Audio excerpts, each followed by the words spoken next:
Yeah, that is one major thing I see as a takeaway. In China is not described in general. But one, there must be deliberate focus on it. ALAT brought in younger, youthful generation of customers. So that just speaks to the fact that technology has a way of digitize a physical manual process. They are the bedrock of the industrial revolution we have seen in China.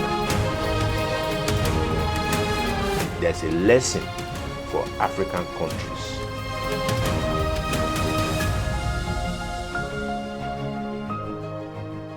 Thank you for attending our dialogue, and I hope you enjoy your journey for this China-Africa Economic and Trade Export event, and especially our event, China-Africa CEO Dialogue. It's been an amazing experience, really.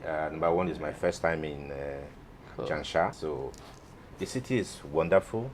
People are very warm. And beyond that, the experience, bringing in African leaders, Chinese government officials to share perspectives on how to mutually develop the two countries. It's been quite interesting, quite an eye-opening for me, because there are things that you see, you think, oh, this is China, this is not Europe, this is not America, you know, so it's like you don't expect some things, you know, that I'm seeing, especially the development, infrastructure. It's amazing, it's mind-boggling.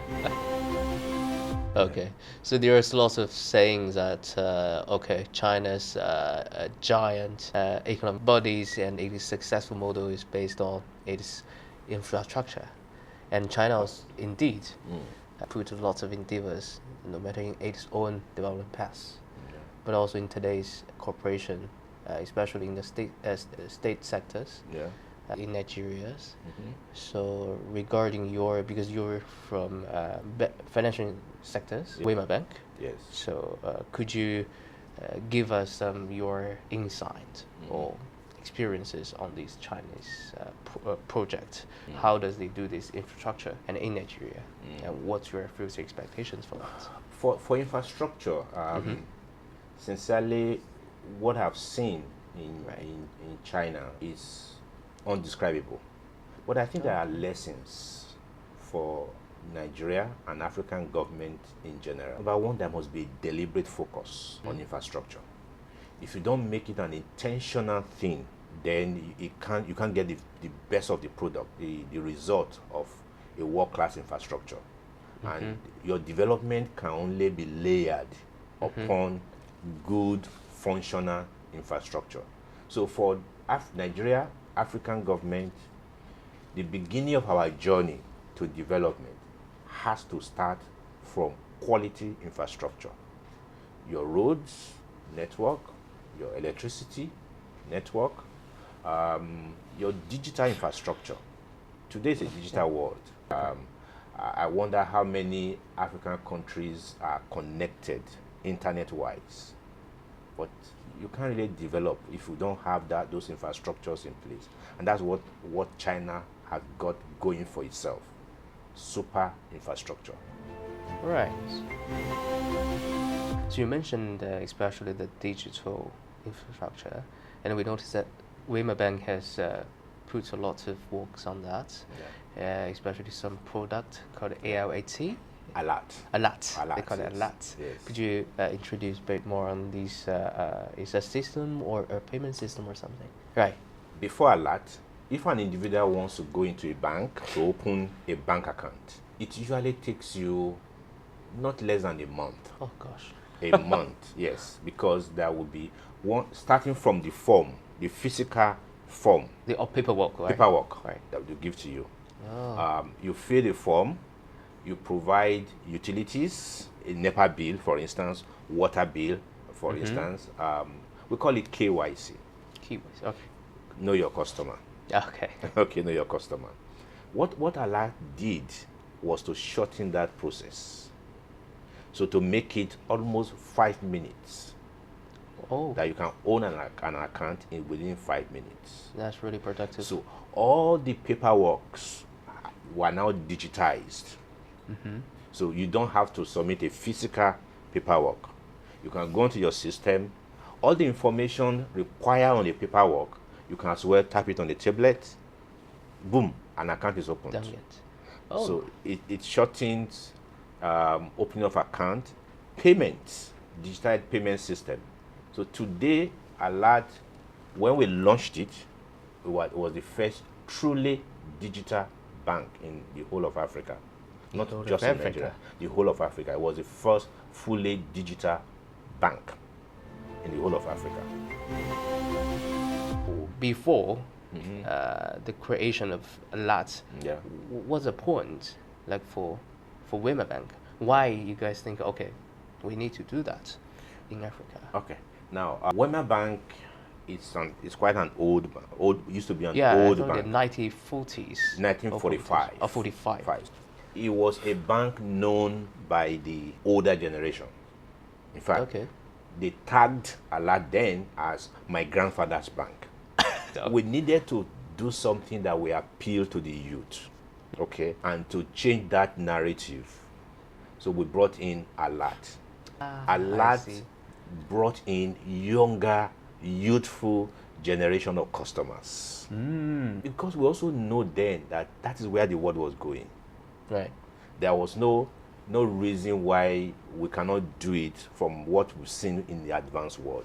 What we just did was to do a bit better. So that just speaks to the fact that technology has a way of leapfrogging development. So if you do it well, you digitize a physical manual process. It saves time, it saves money, and it makes development to be faster. A classical example is ALAT. Right. So it's really a empowerment, transformation to Very transformational. not just in banking In anywhere. industries, in anywhere. In any way. Absolutely. In government, for instance. Okay. Yeah, it can be transformational. Why China is a bit better, Right. in terms of ability to access government services. Mm-hmm. In other climes, it is still a lot manual. You still have to physically go to a government office, fill paperwork, and all that. Yeah. The same way Wema battered ALAT and you digitize the account opening process, the same way government service can be digitized and it become available to customer anywhere at any time. I don't have to physically carry myself to a government office to apply for any government service because I've digitized that journey. That customer journey has been digitized. That's the benefit of digitization and technology. Right. Do you counterpart, your peers from the other bank or any subnational government are learning these the meanings behind this platform, or does they learn something from you, from the Wema Bank stage? After ALAT came up, Right. it was a wake-up call. I recall it was a wake-up call to the Nigerian that? banking industry. Okay. That, if a Wema Bank, my grandfather's bank, can wake up and digitize and become innovative, Right. then what are we waiting for? So on that bandwagon, a lot of banks were then forced to react to competition. Right. Today, digital banking has become almost very common. And the way banking services is being conducted in Africa today, you find that even in advanced world of Europe and America, our banking system is quite a lot more sophisticated. Right. Yeah. On my mobile phone, there is absolutely nothing that I cannot do.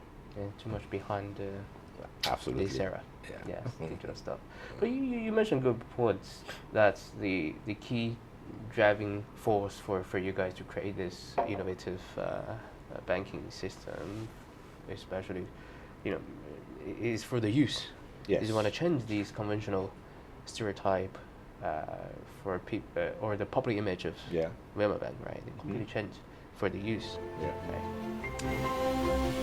So, and also we know that youth as one of the key economic endowments, Yeah. especially in a country like Nigeria with over 200 million populations. Yeah. So do you think any shared comments from your perspective this time maybe as older generations to have any expectations or advice for China Africa youth Yes. If you look at demography of Africa, the youthful population is an asset, and that is what I think that China have relied upon to leapfrog itself into development. What do I mean? Demography of African countries today, the youth segment of every African population will probably be around 60%.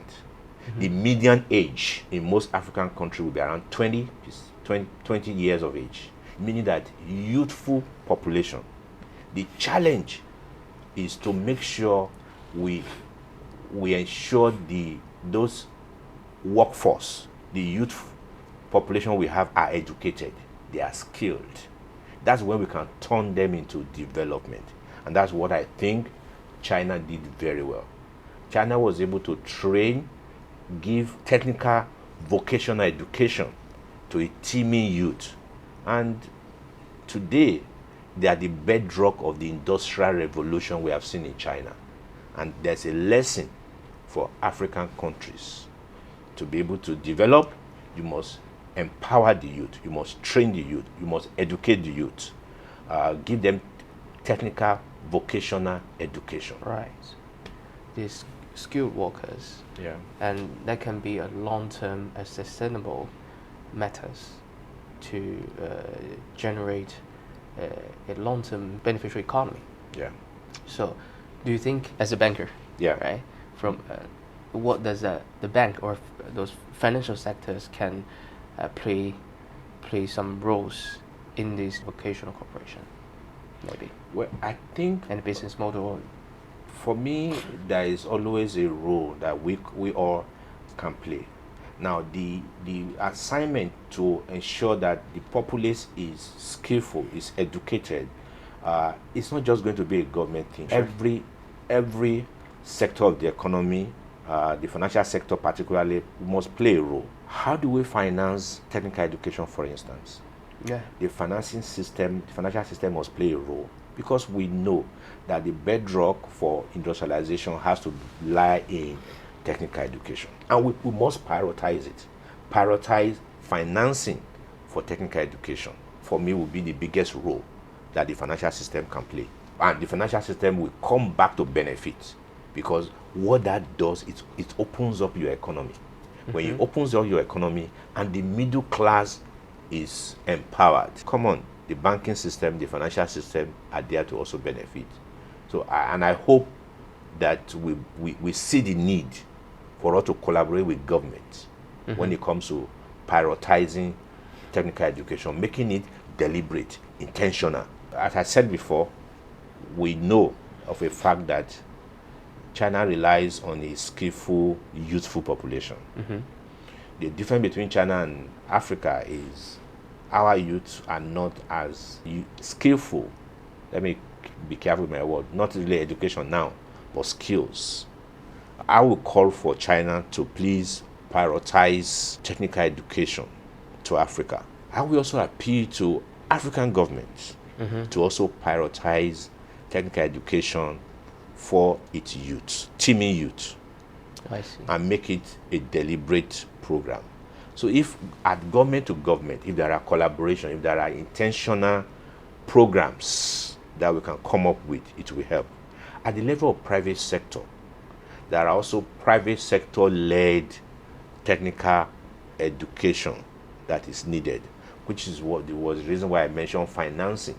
We must devote a measure, a portfolio out of our lending activities to technical education funding. It's something that we need to be in a hurry